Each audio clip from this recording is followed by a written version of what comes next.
Hi everyone, and very happy Sunday to all of you. I'm Red Dot Diva, and welcome to this episode of Live with Red Dot Diva. I'm a lifestyle and pop culture blogger based in Singapore, and this is a very special episode, and it's also the last one of the year 2021.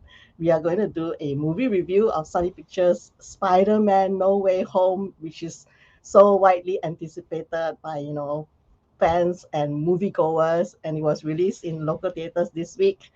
Please note though, before you decide to continue further with us, the first half of this live stream will be spoiler free, and then we will not hold back because we are just like raring to go to discuss everything that we can about this movie within this 1 hour.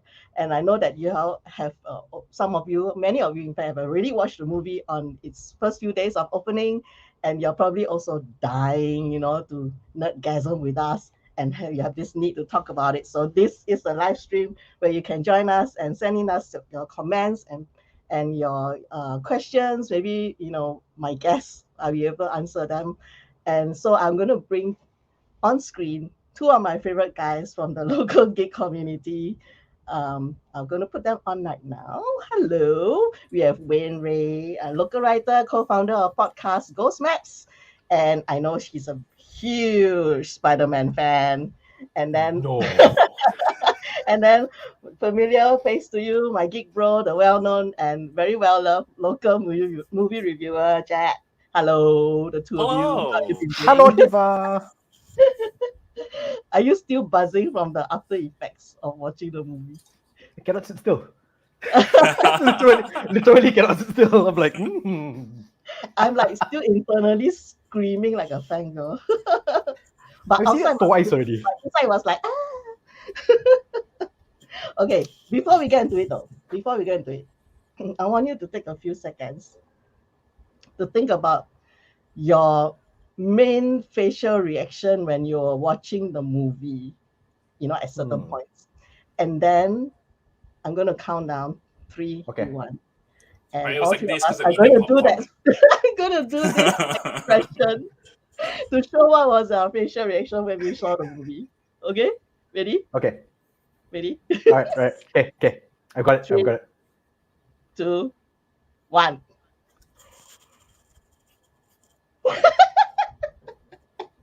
Great, guys.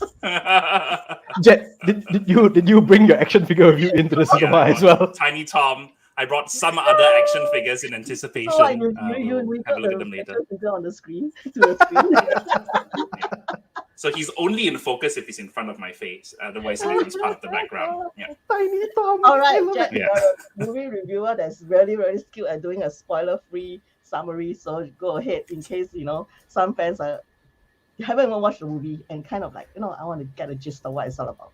I will say first, Jedd, I'm so glad you're the one doing the summary because I'll be so nervous doing the summary. And then, oop. An hour later, kill win. So this is a movie where a big part of it is the speculation. A big part of the appeal of the movie is speculating and wondering and all the rumors about all things that are going to happen. So the summary that I'll give, it will draw from the trailers. So what is in the trailers, I will count as not being a spoiler. But there was a rumor that the initial plan was to just have no trailers at all. Like, I've not been able to verify that, but that was one of the rumors about it. So the basic premise is that at the end of Spider-Man Far From Home, which was the previous Spider-Man movie in the MCU starring Tom Holland as Peter Parker and Spider-Man, there was this big bombshell that was dropped by the villain Mysterio, who reveals the identity of Spider-Man as Peter Parker. And this video is broadcast by J. Jonah Jameson, who is this like conspiracy theory web journalist for the Daily Bugle, which is reimagined as kind of this like reactionary conspiracy news site. So now Peter Parker's life is kind of appended because it draws a lot of scrutiny to him and to his loved ones, including his Aunt May and his best friend Ned and his girlfriend MJ, who are played respectively by Jacob Batalon and Zendaya. So he is like, he can't live his normal life anymore, and a big part of the Spider-Man mythos has always been the dual life of Peter Parker and Spider-Man, and now that's completely been obliterated, and so he goes for help. He wants Doctor Strange, played by Benedict Cumberbatch, to help him fix this and to help make everyone forget that he is Peter Parker, the Peter Parker Spider-Man, because this has also like affected his friend's entry into university, all of that. So there's a lot of unintended consequences. And the joke is that the multiverse is thrown into chaos because Peter didn't wear a mask. So the spell like goes awry, and it creates a hole in the multiverse, and then they start receiving visitors from other universes. So this like tears the fabric in reality, and worlds collide, and we come face to face with various incarnations of various characters, which some viewers might already be familiar with. Like, that is my summary of Spider-Man No Way Home. Yay. To be fair, Jedd, I honestly thought Spoiler free. I really thought that his summary was going to be, this is a movie, and then he stops. The pictures move. There are moving pictures in this. Yeah, there are people playing characters. There is the Spider-Man. There is a Spider-Man hero that may or may not have a spider on his chest. There's a Marvel logo. There's a Marvel thing. You just stop. Just stop it. It's the Pascal Pictures logo. All right. We'll get into the what we three think about the movie individually. So, Wayne, your turn. Your thoughts when you saw the movie for the first time. I was so scared. I wasn't twice. I was so scared that I would accidentally do spoilers before it was time. I literally had my notebook and I wrote notes, and like the page, I'm not going to show you the page. It's divided into like non-spoilers and spoilers. Okay. First thing I need to say is, and I swear this is actually not a criticism. It will sound like a criticism, but I Into the Spider-Verse is still my favorite. Oh, it is mine too. It is my. It's not just, to be fair, and I bring it up because like before No Way Home came out, there you naturally see people compare like, oh, it's like a Spider-Man multiverse movie. So it's like you start comparing to Into the Spider-Verse. I feel like, and I'll probably get into this a bit more when we start doing spoilers, but I feel like it's, even though on the surface it's like, oh, Spider-Man multiverse, same movie, right? No, they're very different movies, I feel. No, they're very different. Yeah, and Into the Spider-Verse is still my favorite. So, but it's also my favorite. It's not just my favorite like animated movie. It's not just my favorite superhero movie. It's not just my favorite Spider-Man movie. It's my favorite movie. So when I say Into the Spider-Verse is still my favorite, it is not a criticism. Must take notes. Do not say this. Wow. Oh. Yeah, you'll be surprised. I literally have stuff that I said. Do not say this. The thing is, I also find it very hard to compare with like the previous MCU Spider-Man movies as well, because I think it was John Watts who said that this is Spider-Man in-game in one of the interviews that he did, and I think that's actually a very, very accurate way of describing it. So it's one of those things where like, I still enjoy Far From Home more than No Way Home. But again, it's not a criticism on No Way Home because they're such different movies. And I feel like where Far From Home is more or less kind of its standalone movie, No Way Home feels like this big culmination and event. So it's like if you go back to, say, a comic book story, like it's like comparing like a single issue story to like, the Civil War miniseries or something like that. You can't really compare them in that sense. But now I've done all these caveats, I must say I really, really enjoyed it. I really, really enjoyed No Way Home, and I like. I mean, it's no spoiler to say that because it's in all the trailers that you'll see some of the villains from previous movies coming back, and I didn't think, because I'm not. I enjoy the Sam Raimi movies, but they're not like my gold standard for Spider-Man movies or for superhero movies. Like, they're campy and they're fun, and they're very Sam Raimi superhero movies. I enjoyed Amazing Spider-Man 1. I hated Amazing Spider-Man 2. Like, I remember I came out of that movie and I was yelling, and I'm not sure who I was yelling at. I think I might have blacked out. Yeah, not the only one that I know. But that's like even seeing, and you would think that like my friends were teasing me because like one of the many things I hated about Amazing Spider-Man 2 was when Electro shows up, the Hans Zimmer score is like, ooh, people are talking to him. It's like, what kind of stupid score is that? But even seeing Jamie Foxx in this as well, and I think that's why I say I can't really review this like a normal movie the same way I can't review like Endgame like a normal movie. Even Jamie Foxx show up again, it was like, I didn't expect to enjoy his appearance in this movie, but it's one of those things where his performance is fine, but it's just there's a certain level of emotion that comes with it. And I was trying to think of another franchise or mega franchise that has done something similar to this before, and I can't. Like, you don't see previous James Bond showing up in James Bond movies, or you don't see previous James Bond villains showing up in James Bond movies. I everything came like through that. a portal. A portal just opened in the Yeah, basement that- of MI6. Yes, You won't know because, there's a portal. There's a portal. A the portal Flash is opened. coming, so you know. Yeah, who knows? Yeah, no, but that's exactly that. Like in terms, like okay, in terms of maybe it's not that there's no precedent for it. I think like the CW Yeah. DC shows kind of do it, but like That's on the a first like scale, live action Yeah, multiverse yeah. thing, right? Yeah. yeah, but not like on a scale like this. Like you know, Movies. This kind of canvas, yeah. yeah, exactly. Okay, let's check back. Okay, did I see anything that I wasn't supposed to say? No. Okay. So like just trying to talk about the movie itself. For me, I feel like it a lot of this does depend. Like I said, it's a good, solid movie, and it's very entertaining and it's very fun. But I think where it really hits for you kind of depends on what kind of movie you're looking for. Like, okay, I purposely wrote this one because I knew I was going to get this salah. So for like say Into the Spider-Verse, it's very much the main focus is Miles' story and the multiversal aspects are kind of like in the background. So it's almost like 70% a Miles Morales story and like 30% a multiversal story.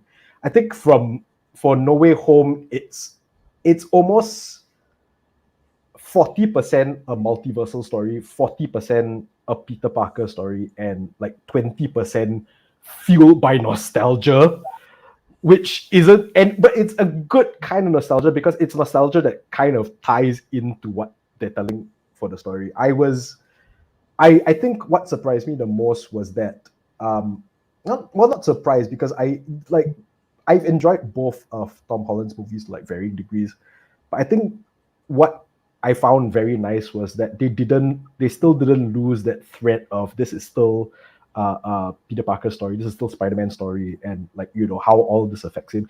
Again, it's a very different movie. It's not the high school comedies that like Far From Home and Homecoming were. So it in that way it does depend on your mileage in terms of you know what kind of Spider-Man movie you really enjoy lah. So for me that was it. The three main villains, that's the thing. The three main villains got like a decent amount of screen time, which I actually really enjoyed. I think Doc Ock and Green Goblin got the most. Green Goblin definitely got one of the most screen times, and definitely one of the most interesting character arcs in this as well. I think if I had like, I don't really have complaints. I like at most I can nitpick stuff, and I think I'll talk about this a little bit more once we get into spoiler territory. But I think it felt like MJ and Peter's relationship got kind of lost in everything that was going on. There was so much going on. I mean, what time they had, they did very good things with it, but like you know, I felt like that was lost. But again, it's also a case of like this is not the high school kind of movies that the last two were. So of course things are going to be different as well. I let's see what else I've got on here. Yes, okay. So that was my initial thoughts. I did not say anything I wasn't supposed to. So All right, over to you, Jedd. Yes, sorry, Jedd. Yes, carry on. Thank you, Tina. Yeah, I agree with most of what Wayne said. And I think my first kind of impression of this movie is that it really reminds me of reading a comic book. Because when you read a comic book, the things that happen in the comic book, you're not thinking about the logistics of casting. You're not thinking about actor availability. You're not thinking about scheduling conflicts. A character might appear in a comic book and you just like, yeah, sure. Then artist drew it, a writer wrote it. But if you do that, especially in live action, there's so much logistics that goes behind that.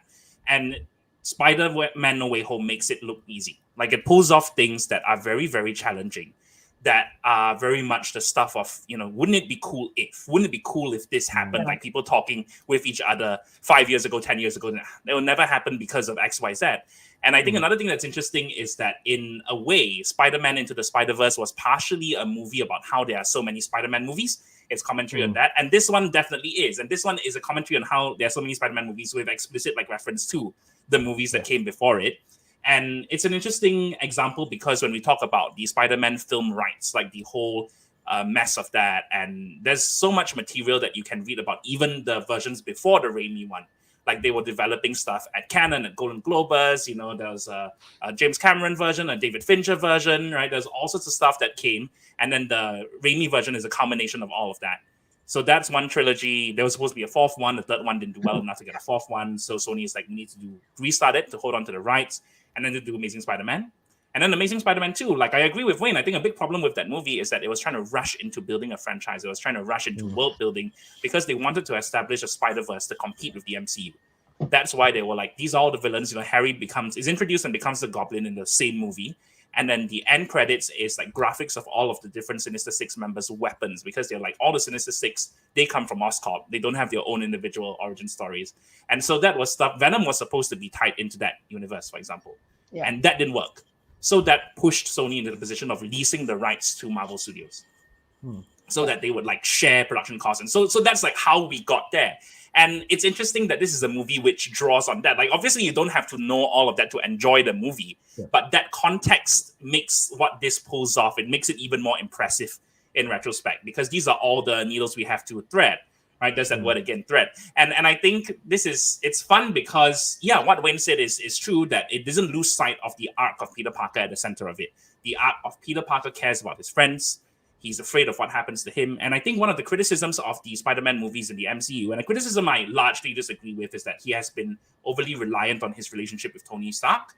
That he's been, the Iron Man Jr. is a thing. And they actually reference that. There's like a little like time cover that they show in the opening, which calls him Iron Man Jr. And then there's a caricature of Spider-Man crying, like almost to nod to the fans, saying, we know you're saying this. And so this is a movie where it's very much like, these are the relationships and the links that this version of Spider-Man has to the Avengers. And what happens if there are, what happens if we kind of take that away?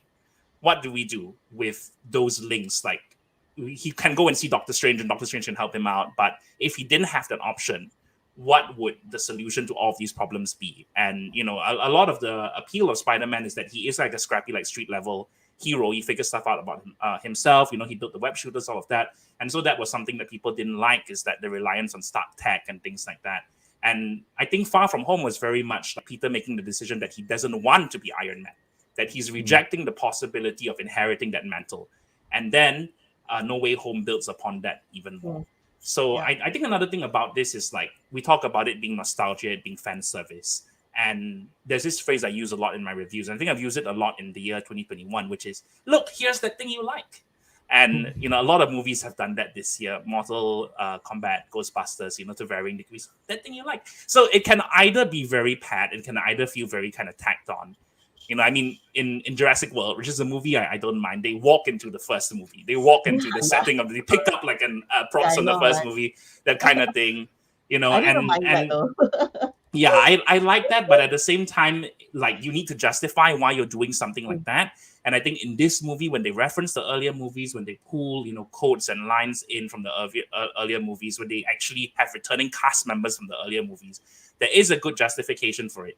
And the multiverse thing is a very kind of comic book justification. So I think how much you accept and how much you like the movie, it really depends on your existing relationship to Spider-Man. And so it was very interesting because I would talk to a colleague, right? And she said she was going to see the movie on Monday and she hasn't seen a Spider-Man movie before. Ooh. And she's watching it with her boyfriend, who's a huge Spider-Man fan, who has seen every Spider-Man movie. So I said, I want to hear how both of you reacted to it. I want to hear how you reacted to it and how he reacted to it, because it's going to be different. And, I talk about like growing up with the rainy ones. I talk about how my dad, like when I was 11, he told me, okay, because it's the rainy time. right? Yeah, because I was terrible at athletics. I was a very unathletic child. I'm a very unathletic adult. My dad was like, okay, you need to pass your 1.6 km, your like mile run. And if you hit this timing, if you pass, I'll take you to see Spider-Man 2. So that was like the incentive. I was like, I need to pass so that I can watch Spider-Man 2. And I passed and I went and watched Spider-Man, and it made such a great impact on me. That was the first like Spider-Man movie I saw in theaters. I think even before, like, it may have been the first comic book movie that I saw in theaters. And I really, really enjoyed that experience. Spider-Man 2, I think, is still my favorite of all of them. But honestly, so many of these movies are kind of neck and neck for me, I think and this is going to be maybe a controversial statement, I like all three of the standalone Tom Holland ones equally. I like Far From Home as much as Homecoming, as much as No Way Home, for different reasons, for very different reasons. And what Wayne said again is true, that you cannot look at this as a standalone movie because it's not designed to be. It is inherently reliant upon your knowledge of and attachment to these previous iterations. And it was like, everyone done their homework? Okay. And it's kind of funny because when the villains come in case you haven't, there's kind of a 2-sentence thing of what their deal is. It's like, he fell into a vat of eels, this thing exploded, and then there was this thing. All right, everyone good? Okay. He wanted to turn everyone to lizards. Okay. So there's a kind of a lot of that sort of catch up, but they avoid like people sitting down and doing exposition at each other. Correct. Which a movie like this, glad they didn't do that. which I think like was one of the criticisms of Eternals. This was one of the criticisms of Shang-Chi, was that there's necessarily a part where the character who knows the stuff like walks the hero through past the mural. It's like, long ago there was an XYZ that came from space, and so we kind of avoid doing that because and the reason why you can take it for granted that people know this stuff is because it's Spider-Man. Spider-Man is, I would say, the most well-known Marvel hero, and is the face of Marvel. Yeah. Like before, and it's funny to think that the Iron Man movie was considered a risk. That it was like Marvel Studios is stuck with these B-listers that they don't have the rights to. They don't have the X-Men, they don't have Spider-Man, so they're gonna cast, washed-up actor Robert Downey Jr. and this is going to fail. And that was like a very, very brief kind of like how long ago was that? 13 years ago that happened? That was like a long time ago, man. Yeah, and it's so funny, right? That this is where we are, and I think the audience is so cognizant of how the machinations work, of how the studio negotiations, contracts work, that they're like, okay, this guy has 2 movies left in his contract. This guy won't show up in this movie because there's this pre-existing thing in this other studio. So then this movie is like, what if we fixed it?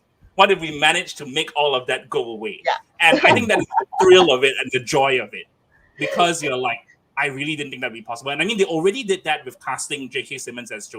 Jonah Jameson. Because the unspoken rule was, if you are in a previous iteration, you're not coming back as the same character in the reboot.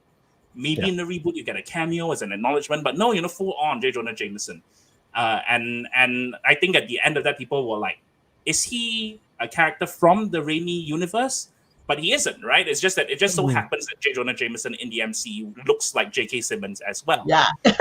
and there's like, and that's that. And we're like, okay, cool, because he's good, he's great. And I think like, so that was like, we didn't realize how much of like an appetite kind of whetter that was going to be, right? That this was like, are you freaking out about this? Wait until what we have in the next one, So okay, those are my thoughts on the movie. I hope I haven't run over time. Yeah. No. We have 5 more minutes before we switch, so I'm just going to give a brief one because I'm letting you guys have the more time. Being a huge Spider-Man fan, and I'm mainly a movie goer, mostly like I know a little bit of this and a little bit of that, but not the very in-depth kind of fan. I'm a generalist, so to speak. So usually when I give my thoughts, is either from a personal point of view or from a general moviegoer point of view, or a fan of certain celebrities or directors and genres. So my view was that, okay, I'm older, so I grew up like your dad, Jedd, in the Sam Raimi era of Tobey Maguire's Spider-Man. So that was actually my first impression of how a super movie was going to appear on screen at that time, long time ago. And based on my knowledge of Spider-Man from the comics and from the cartoons, you know, and how Peter Parker was, I felt that he was like what I imagined Peter Parker to be. So for a long time before the Andrew Garfield version came about, and you know, he has always been kind of like when you know, as a younger person, as a child, you're like a little duckling following the mother. You just get ingrained with that particular image in your mind. So that was Imprinted. it. Okay? Yeah, that's right. Imprinted. So for a long time, Tobey Maguire was my kind of Spider-Man because for me, usually I like the human aspect of it rather than the superhero aspect of it. So him turning into whatever is not really my fantasy, but the human aspect of dealing with the dual personas are what. Not being able to pay rent. Yeah, correct. You know, and you associate with that, and basically the comics are like that as well, and and the cartoons as well. So that's I think the core of the appeal of Spider-Man. So I feel like when they made him like Tony Stark in the comics, they kind of lost a bit of that. So Andrew Garfield, you know, millennial, so he wasn't really what what was appealing to me. Although I did you know enjoy the first movie as a game. The second movie, I knew a lot of people didn't like it at all, but I didn't hate it as much. Maybe because Emma Stone was really good in it, and she is. So it kind of like brought forth her character to the screen because that character is not usually portrayed. It's always MJ. And they had a good chemistry as well. But the villains was, as you know, it's always, no matter if you talk about the superhero, the villains are always as important. And if the villains fail, the superhero movie will fail. It always goes hand in hand. So that was it. And then Tom Holland was just too cute. He was just so adorable. He was a great mixture of, you know, the cool kid who knows a lot of tech and knows Tony Stark, and the one that grew up from, you know, Queens in New York, and it's like he's a mixture of the two, and he's very photogenic and athletic on screen, and he appealed to like the generation gap, you know. I suppose. You don't want bad things to happen to him, but they keep happening to him all the time. You're like, I must protect him, this little squishy Spider-Man. Yeah. But then also he was able to portray, as you said, the relationship, the string of movies is always about Spider-Man's and his love and respect for certain people who are close to him. And then they didn't lose that with No Way Home. When I saw the trailers, a couple of them, when they start showing, okay, the first one, right, is kind of like teaser, and then after the second one shows, then these villains are coming back, you know, and then the posters, and like, as you said, in year 2021 and late 2020, there were so many movies that were trying to appeal to the Gen X. And, you know, trying to get, like, I don't know whether it's a cash grab, you're trying to get more toys so that we can buy them, you know, or just because it's pandemic and you want to make us all feel comfy and nostalgic, you know, but some of it works, some of it doesn't work, some of it goes into like, maybe not, like Ghostbusters, you know, Afterlife. But here, so I was kind of worried when I went into it. I heard rumors as well, but I wasn't like, you know, paying attention because I didn't want to see too many things. I just want to see the trailer 1, trailer 2, and go inside the movie blind. So then I was like very worried. All these people coming back, it can look like a mess, okay? Just like you know, the last MCU movie, and it was like, even though everybody was in it, it is a mess. You have to admit it is a mess. So I hate watching like mega scenes, you know, everybody fighting each other, and then the CGI is like OTT, you know, like a China movie, blockbuster, and then you can't tell who's fighting who, and you know, I was worried about that because it's really not my level of enjoyment, you know, to see that playing out for 10 minutes or so. So I was really glad and surprised that my worries didn't come through in the sense of that it was too much. The heart, sad, happy moments are still there. His relationships with the key people surrounding him are still there. and the wider the thing about responsibility is still there. So that goes with the whole Spider-Man team. Of course, I do agree that you need to be able to either have the time. I mean, if you're a younger person and you haven't watched all the Sam Raimi's and all those backstories, right? If you actually find the curiosity to go back, I think you appreciate it even more, uh, because you see that there's an evolution or the different versions of the possibilities of Spider-Man, and yet they are giving you the same message. And I also find, as you say, the most popular superhero for Marvel is Spider-Man, right? Because he appealed to us so much in our childhood days, and even now, right, kids still love Spider-Man. And just today, I stumbled upon this South Korean boy, 9-year-old, who's called Harang Seong, right? And he got to FaceTime with Tom Holland and Zendaya. And I really, really, as many people know, I'm not a very kids person. But to watch Neither am I after working at and Art to Science watch his Museum. genuine, like, he's so joyful, like so nervous, so curious. Like, is this my superhero that I love for so many years since I was young, and to be able to talk to Tom Holland and Zendaya on Facebook, right, for him was like the happiest day of his life in his 9 years, He and you wants to kind of get the English right.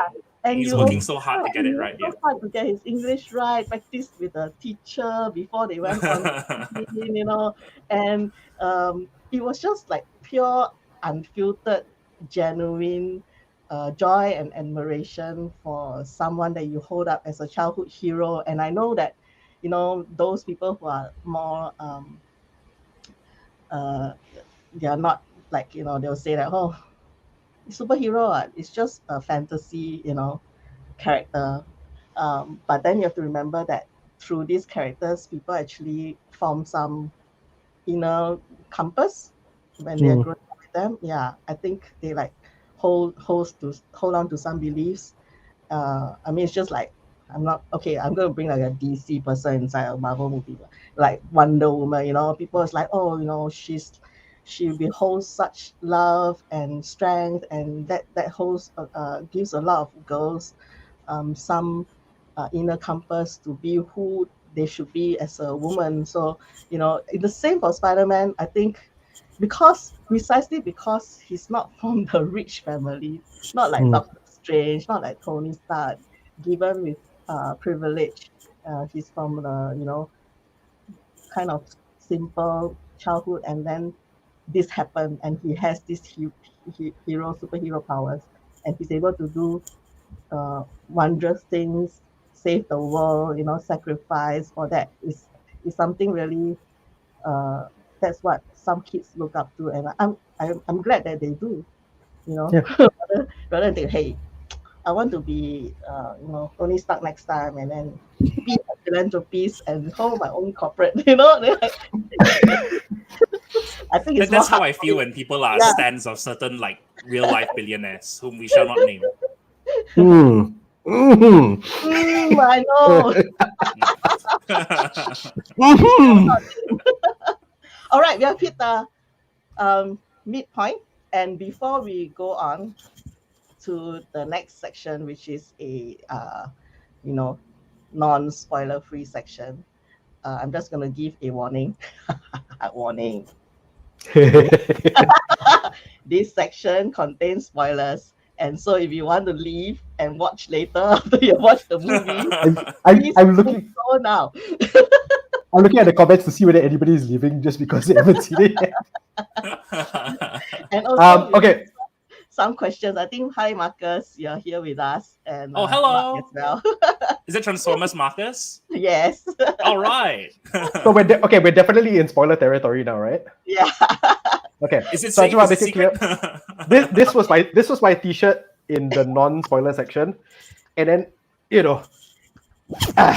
now for spoiler section, when we're talking about more than one Spider-Man, it's spoilers. So please Spider-Man. Please go away. Spider-Man. You don't want to see. Spoiler-Man. Where is Nicholas Hammond? Where is What's Reeve going on Carney? here? Where is Spider-Man? Yeah, Okay, where's Spider-Man? I mean, did you guys actually think that they'll be back? Yes. I would put it okay. So if I may go first, I think I will put it at like I would put it at 99% that they were gonna come back. I think once you had that shot where they erased the two extra Spider-Man from the trailer and Lizard was hit by thin air, I was like, okay, we're doing this because the shot composition was 3 villains, 1 Spider-Man jumping at each villain, and then for the trailer they erased 2 of them, and then also I think there were a lot of kind of Andrew Garfield having to come out and deny, and them seeing like people analyzing photos where Andrew Garfield meets Tom Holland in an awards show and they're hugging each other a bit too much. And I was like, oh, yeah, well, is it because maybe you collaborated on something? Right? The more suspicious we get, right? But also you can't say anything. If you say I refuse to comment, that's a confirmation, right? I was watching. I mean, to be honest, I know that Andrew Garfield is going to be back because it's like, it's so close, right? But I was wondering, really, could they even get Toby back? That was my question, even though I kind of think that, okay, they will be. So for him, I was like, okay, you guys managed to get him back. And with a kind of story that fits into this modern context as well, I think that was really quite nice. I felt so bad because I was watching some video. It was a video, I think it was dissecting the trailer for No Way Home, and the video started right with this compilation of Andrew Garfield denying the Spider-Man rumors, and then at the end of that section of that compilation, right, it was just in the Spider-Man font, Andrew Garfield is a liar. Yeah, and then when Andrew Garfield goes to hell, and then Satan's like, you know why you're here, and Andrew Garfield's like, yeah, but Sony made me sign it.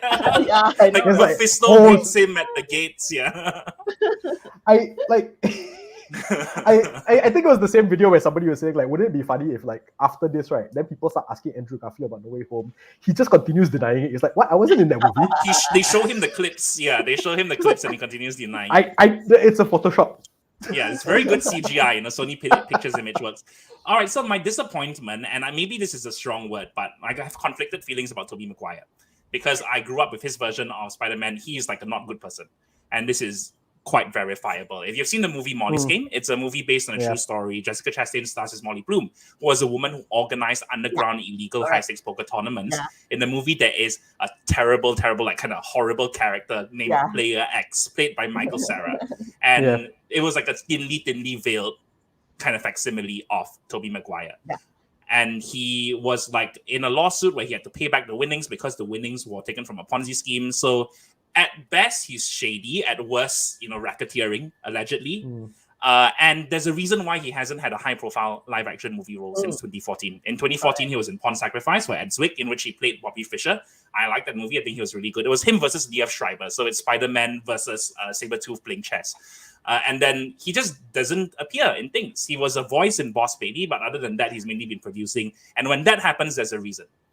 So in as much as there haven't been he hasn't been arrested or what, when that happens, when Hollywood kind of pushes you out that way, there's a reason. So I think while it is very nice to see him in this movie, and I don't want to deny anybody that, it also kind of sucks that very few people know this. Very few people kind of know the reason why he vanished, and that it's not just a coincidence. No. If people do read about all these news, they will know. Yeah. I think if I'd be a lot more conflicted if they brought back another actor from the Raimi. I know which one. You know which one? If they brought back James Franco, then I'll be like, what is outright? What did she do? the only way I would have loved to have seen them bring back Harry Osborn from the Sam Raimi trilogy is if they recast him with Dave Franco. I would have loved. No one comments on it. Nobody nobody acknowledges it. Everyone acts it's just Harry, it's nice to see you again. Correct. I was fairly certain that they would be back because when it reached a certain point where there was so much denial, and to the point in time where even in one of the promotional things Tom Holland was like, "Oh, I'm here with my two friends. Why? Who did you think I was talking about? Ha ha, wink wink." There's a lot of So- like the Agatha winking Yeah. gif Yeah. from one So if division. if they didn't bring them back, I think like there probably would have been a riot somewhere. Yeah, people will burn down the movie theaters. Yeah. And But I was glad that they did it very skillfully though. It's Yeah. not just cut and paste. There is, and certain parts of what the lessons that they learn in their respective universe and movies applies to Tom Holland's current situation as well. So it was a very skillfully done and written script in that sense, Yeah. because I was worried that it's going to be like, yeah, here he comes, here he goes, and then Yeah. say this word that will kind of give you throw back to nostalgia, and then that was it. But no. I have to say, like I said, Into the Spider-Verse is still my favorite overall. But I think that what they did was they played with the multiversal more than anything. Spider-Man multiversal, right? Yeah. Like whether it's the comics or whether it's Into the Spider-Verse, I think it worked best here Mm. because Yes. the impact of it is much stronger because it's Yeah. all in the same medium. So you're Correct. getting different Spider-Man, but Yeah. from the same medium and putting it. Correct. It's way more impactful than like seeing like the Japanese Spider-Man show up in like the comics because it's live action and suddenly he's in the comics. Yeah. Yeah. No, I agree with you where Tina, where you said like they did it well, and it's going back to something that Jedd said, where people are criticizing about like how all these Spider-Man movies rely on other characters to come in. They didn't say Spider-Man. I think that's a silly criticism because the second Spider-Man comic book ongoing series ever released was Marvel Team Up. So like it's not part of the character's DNA in the first place. Second of all, I think probably unintended lah, but like the fact that it culminates with a team up of 3 Spider-Man, I think that worked very well. And I think like what you were saying, where they each bring their own lessons from their own universe and they sort of instill it into to Tom Holland's Peter Parker. I think that was very well done. And I love the fact that because of that, I think almost all of the characters kind of get a resolution to their story. Yeah. Well, almost all the characters from outside the MCU. Yeah. Mm. Yeah. And it's kind of like a happy ending that some of them didn't get. And it's a nice tie-up for those that got like an ending and everything. And I thought it was very sweet. That's why when they were saying like it's Spider-Man in game, like I think that's the best way to describe it, because like there's no basis for comparison for this. But yeah, I think the lessons that they learned, the lessons that they taught were all very nice. I have to say one of my favorite sequences, and I thought, because I've seen like theories about this before it was revealed that they were all there. There was one theory floating around which turned out to be true, that Andrew Garfield is going to save MJ as she's falling. I kind of guessed that too. I didn't want to like think about it. It's like, will he? Yeah. But when he did it, I honestly was still felt- expecting. That's the thing. And I like one of the first things I told my friend when I came out of the movie was, this movie, itty bitty teeny tiny little bit made me hate Amazing Spider-Man 2 slightly less. It's a retroactive, Yes. like a minuscule redemption arc Yeah. for that movie, because the one line where they're comparing notes on who they have fought, and they're talking about having fought Venom and fought Thanos, and he was like, I want to fight an alien. I fought a Russian man in a rhinoceros machine, which was just a wonderful line. And I mean, the other thing is that it's so sweet. Like the 3 of them are so cute together.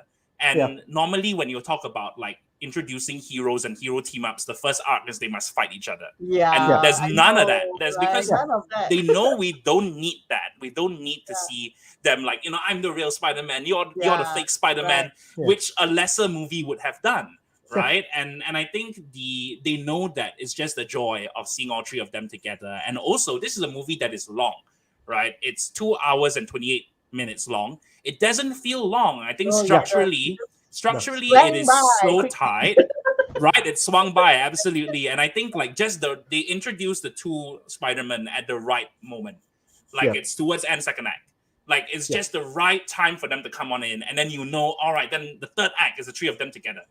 Yeah. And then after that, the final bit, like towards the end of the third act, will just be Tom Holland himself. Yeah. And then like, okay, once you know that that's the structure, you're kind of at ease. Like you even though there still are surprises that happen after that point, you have that comfort of like, I know what I'm in for. And what Wayne said is true, that Spider-Man has very much always been like a mix and match character. It's a lot of fun to put him in different teams and see his dynamic with different characters, to like stick him with the Fantastic Four, you know, and have him like hang out with the X-Men and different kinds of things and see like what happens with that kind of contrast.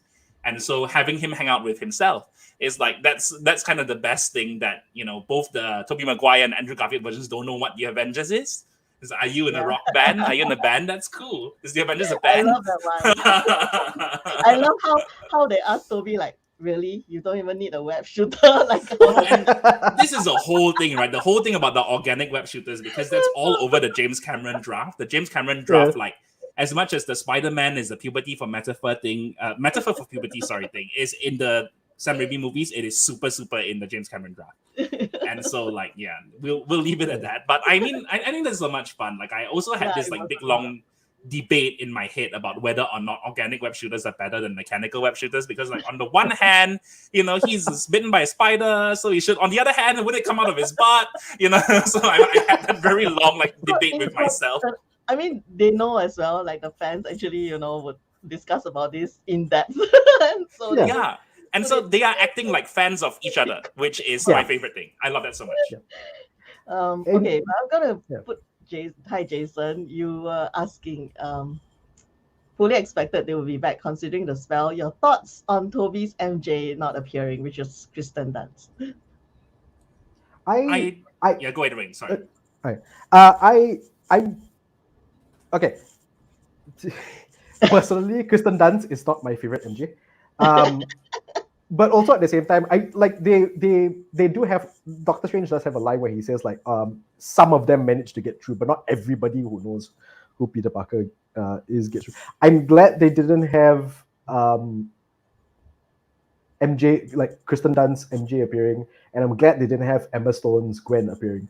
I like Emma Stone's Gwen, but I think what they really needed to do, because the through line has been Peter's story, particularly in this movie, it's Peter's story. I think it makes sense to have the two other Spider-Man appear and not like the MJ and the other MJ and Gwen appearing, because then it would start to feel crowded. Maybe they could have done it, but I can't imagine how. I feel too much of the nostalgia grab. Yeah. They would have for me, kind of. Sorry, Tina. Yeah. I mean, it was actually, I mean, you're talking about Spider-Man's movie, which is Tom Holland's version of Spider-Man's movie, regardless of whether these other two came back and joined him to, you know, resolve all these issues that he was facing. And also it was more on Tom Holland's kind of relationship with his best friend and his current girlfriend as well. So to insert another previous girlfriend from another universe, it just didn't fit in at this point. Like, what kind of story can she bring in that would you know, add on or rather enhance the storyline? I think it would be way too messy and way too convoluted. Jedd, before you jump in, can I just want to add, because I had a thought earlier on about like how MJ and Peter's relationship kind of got sidelined a little bit in this one, and it's like my minor nitpick. I think specifically on that, the thing that I was a bit about was earlier in the movie, MJ tells Peter, or if you're going to do something like this, you know, rope us in. We can figure this out together as a team. And then I understand why Peter was thinking like, oh, okay, I have to say yes at the end, where he's like, I have to say yes to Doctor Strange's spell now, you know, to save the multiverse and everything. I just found it a little bit weird that they didn't have a moment where he went to talk to MJ first and he told MJ later. I thought that was a bit weird. And I think more so that later on at MJ's coffee shop where he doesn't fulfill his promise to her, where he's like, you better come and find me, if not I'll find you, like gangster like that. But and I understand why he's like, no, she's better off without me in my life. That part felt a bit weird to me, because you play this idea that, you know, they're a team. Not just him and MJ, but him, MJ, and Ned. And he already promised the two of them he doesn't. It feels like he doesn't give them enough credit to handle his life as Spider-Man, because they've already said, no, we're part of this. I don't regret this all. Like, to the point where MJ, when she gets the MIT letter, she's like, you know what? I don't regret it all. She tears it up. I don't regret it. So that part didn't sit right with me. It's like he doesn't trust them enough, which I know is not what they're going for and everything. But on second viewing, I also noticed that MJ is wearing the Black Dahlia necklace that Peter gave her in Far From Home. At the end, she's still wearing it. So my hope is that in the future movies, she's the one that finds him. So that's my hope. But then also because this version of Tom Holland is still, like, even though we've watched the other iterations that are in high school, and he just seems a bit more, is like younger, more innocent. So I think the death of Aunt May hit him really hard as to the sacrifice he had to make, having everybody knowing who he was. So as you say, he even though they were pitched as a team, I think he had a second consideration. What if the whole thing plays out the same way again? So I think it'll be interesting to see that he's not the one. MJ would be the one. And it's like, at the end of the day, it's a very small nitpick in a very big and fun movie. So I'm like, okay lah. It's reached a point in time where I'm like, nitpick, but let's see where they go with it lah. I have a bugbear about. Okay, I love the villains. I'm always loving villains in any show if they're well done and well played. Yes. And Willem Dafoe was like one of the best villains in MCU ever. Fundamentally. Norman Osborn is creepy and scary. And he gets my heart racing. Anyway, so because it's Spider-Man, so it's always like heartfelt and simple in a way. Like, the belief is simple. Yeah. Do you really think that just by solving them they will become good in the future, then you throw them back, that kind of thing? So that was the story that they are playing it, so that there'll be a resolution for everyone at the end. I mean, it's a bit simplistic, but it's okay. I accept it. I actually like that, because I like, whether or not it's a stopgap measure, or whether this, like, they go back and it's literally happily ever after. I think what I like about it is the intention. I think the fact that Peter wants to do it, and he thinks, okay, this is how I'm going to, this will help them. And I love, I'm jumping around a little bit, but I love the fact that he was like, oh, it's not my problem. And then you're like, hey, where have I heard that before? And I love the fact that May is the one who tells him, no. It's not a case of whether this is your problem or not. You can do this. You can help them. Don't bid it like you cannot. I've seen you with your science stuff. You can figure this out. I like that. I like that it's the major driving point throughout the movie, because I mean, off the top of my head, I can't think of any other superhero movie where the main drive is not just to defeat the villains, it's to rehabilitate them. That's the point I like, actually.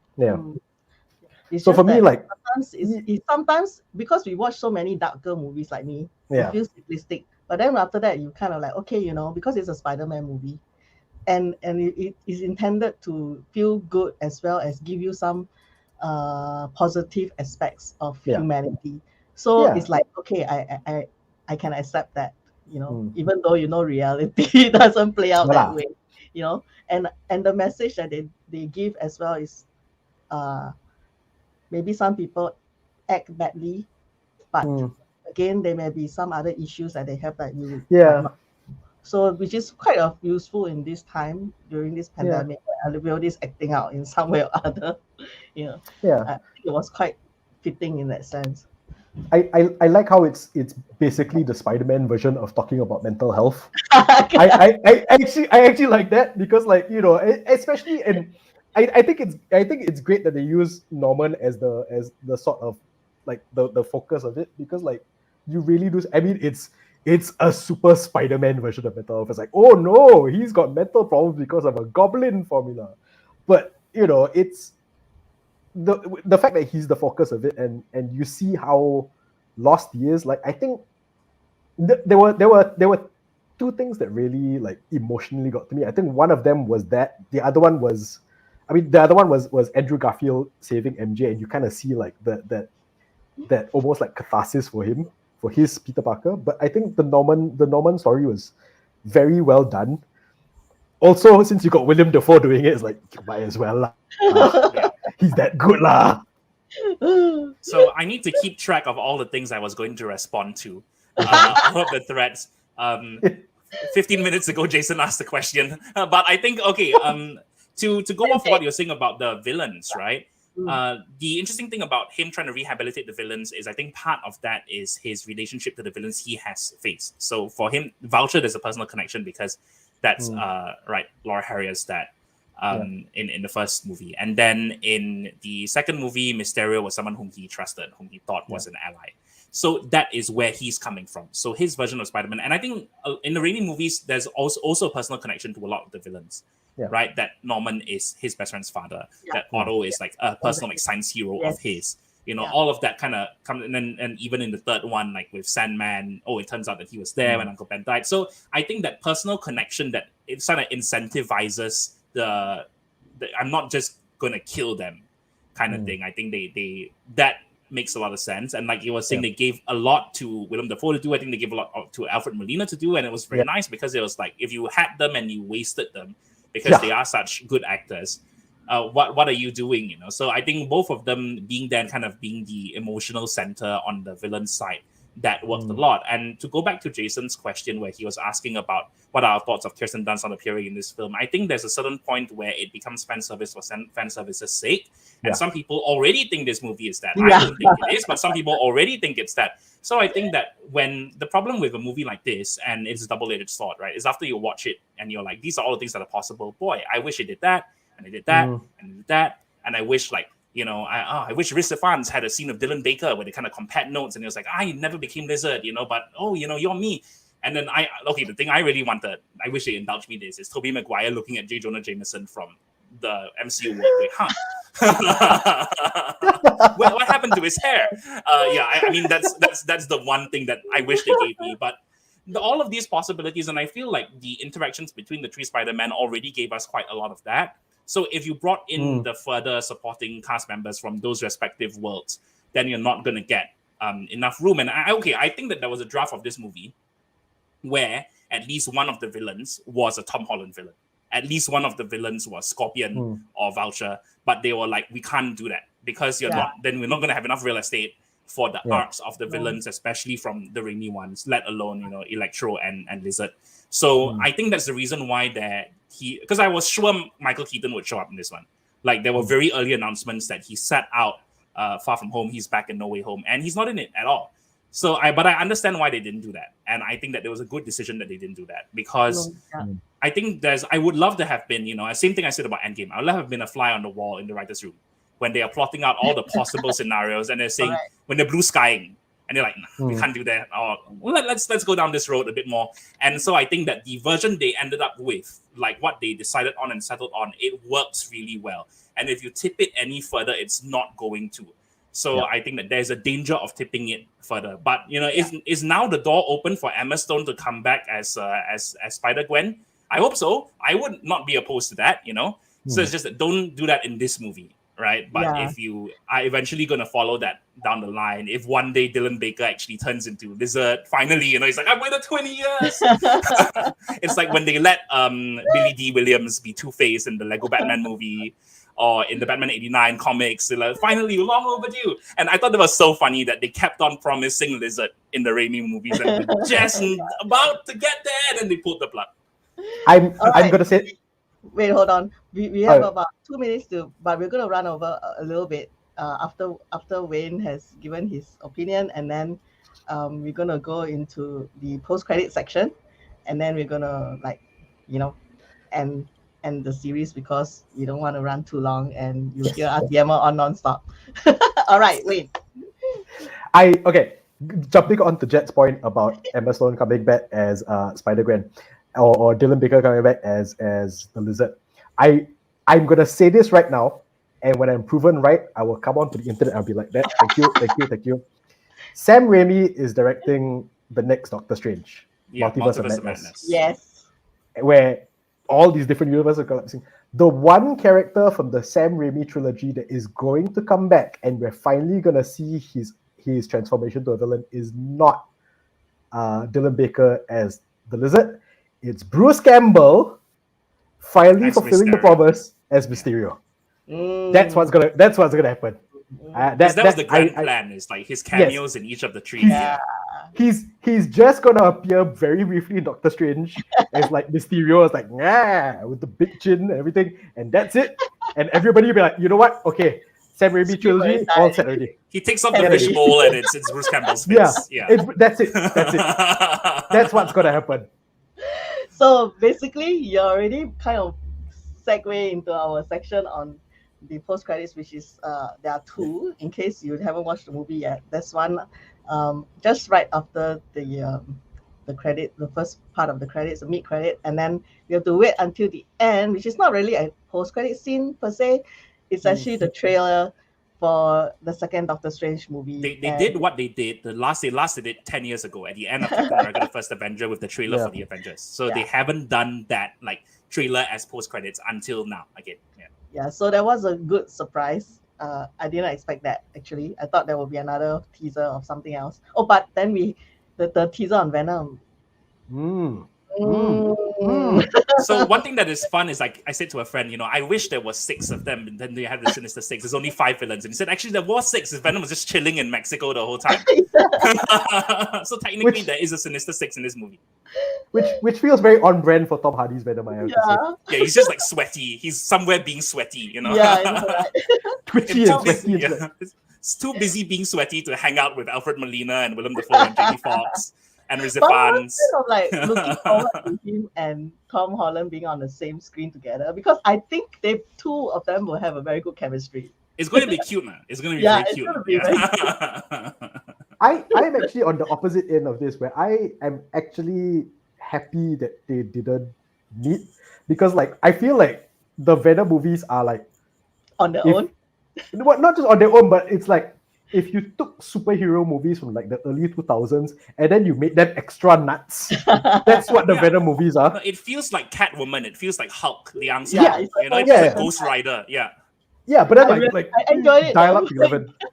The kind of, I love it, but like tonally, it just feels It's it not would be too- compatible, you know? but Yeah. it's not supposed to be sleek anyway, Yeah, but like that's why I'm kind of I like the fact that for some reason like one bit of his Yes. of the symbiote got left over, so it's like, oh no, then the Sony and the MCU will cross over technically. Yeah.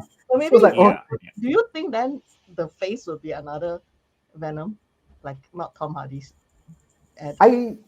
I suspect. I mean, okay. I seen people throw out the theory that Flash Thompson will become Venom. Right, yeah. I suspect that Ned might be Venom, possibly just because of the whole like best friend The thing. But I Hobgoblin don't know. connection, yeah. Yeah, I don't know. Like, I'm sure there will be a Venom. I just don't I know think who it the is Venom an unnamed Mexican resort bartender who is going to be Venom. I feel like that is our most likely candidate. But he will jump from person to person to get one that best suits his hunger. Strength to hold him. The unnamed Mexican bartender will be too busy playing football with Ted Lasso to be Venom at the time lah. So cannot. For him, symbiotes are not good enough. For him, football is life.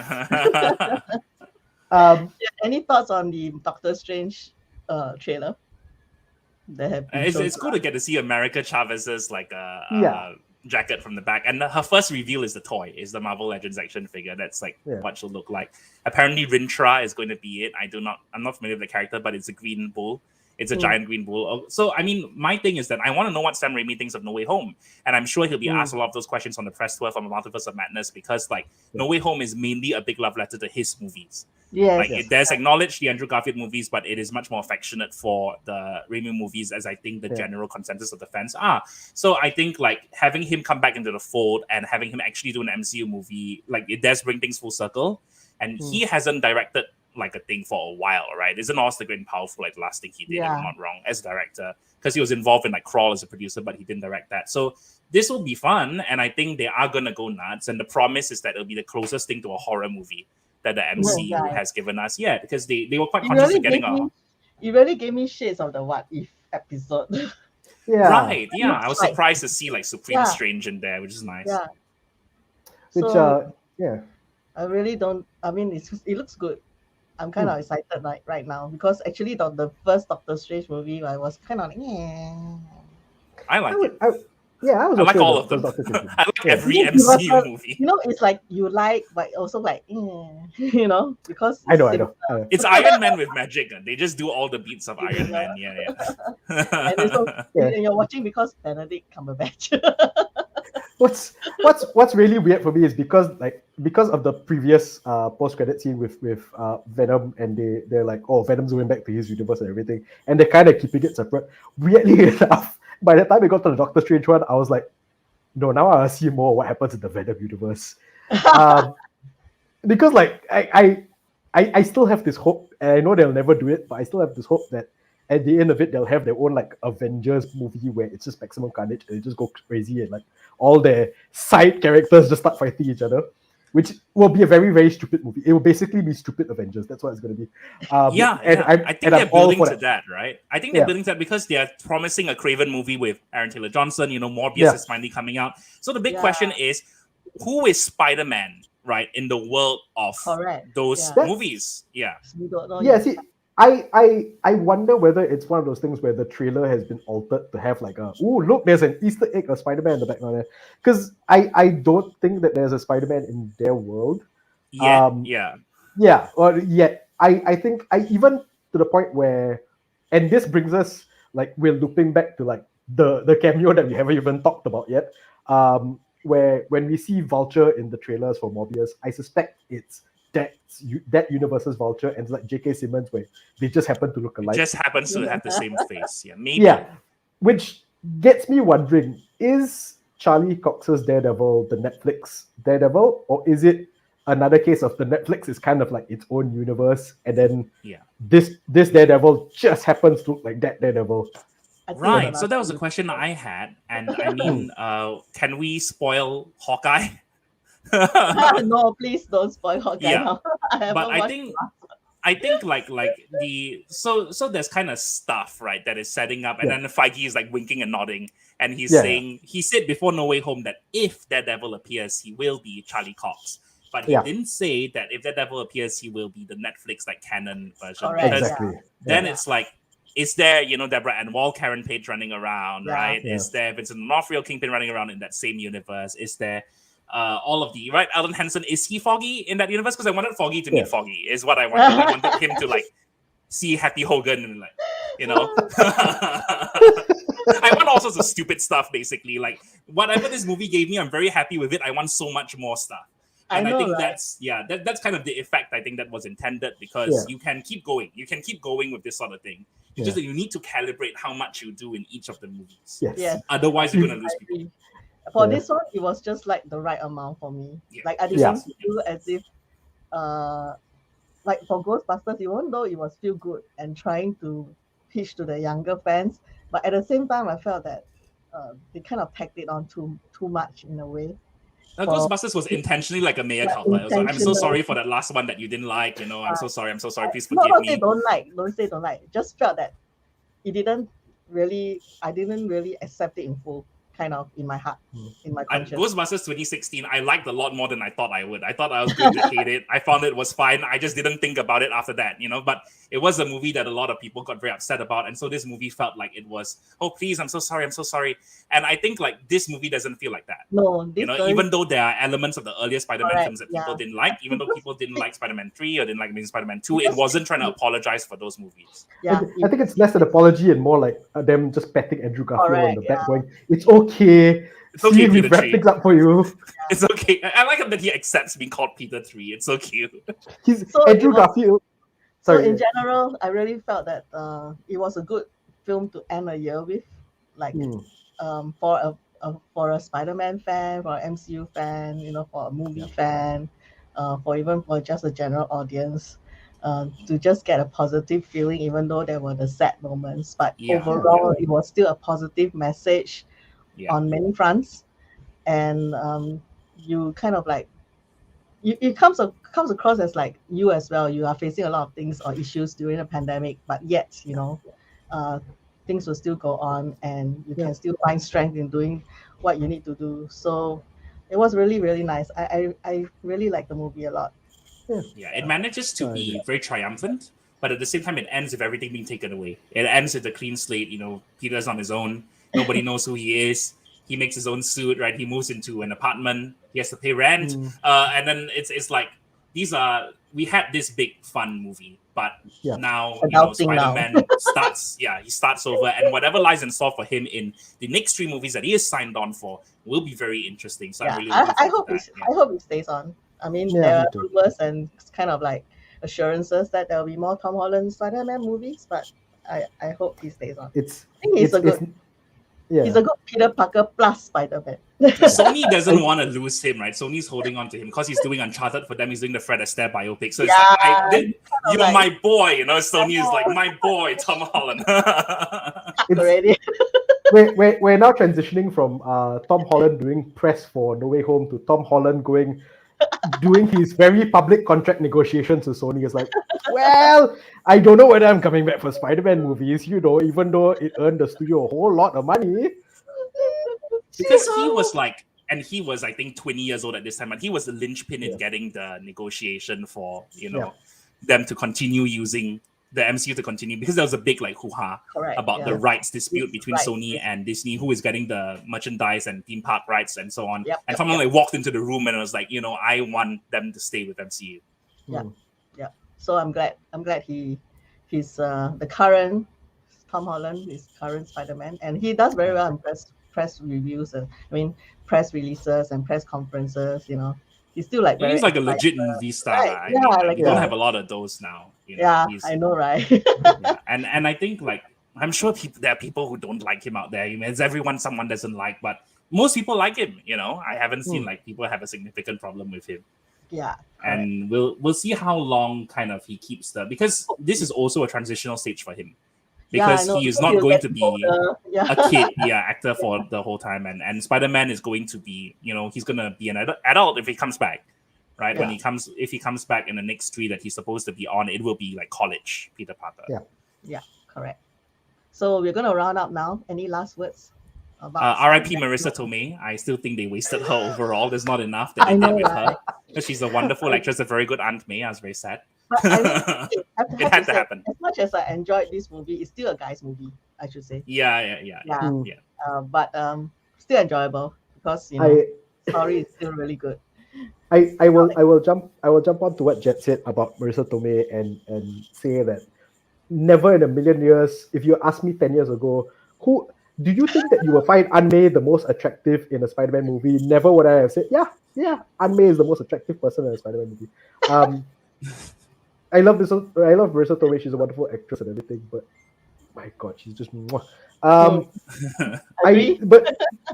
also to jump on the Aunt May thing, I think like what you were saying also, where it's a good movie to end the year on. It's a positive note, and I think what I take away from that end bit is not now he's all alone. What I take away from the end bit was the scene where he's talking to Happy at the grave, and he says, she will live on in the actions of the people who loved her.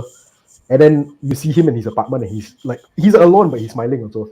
And I think that's a very beautiful and very sweet way to end the movie. And that's the best way to sum up the movie. I think it's like you said, it's a sad movie at times, but overall it's very heartwarming and very hopeful and just a fun movie lah. Whatever you throw at Peter Parker, he will handle it.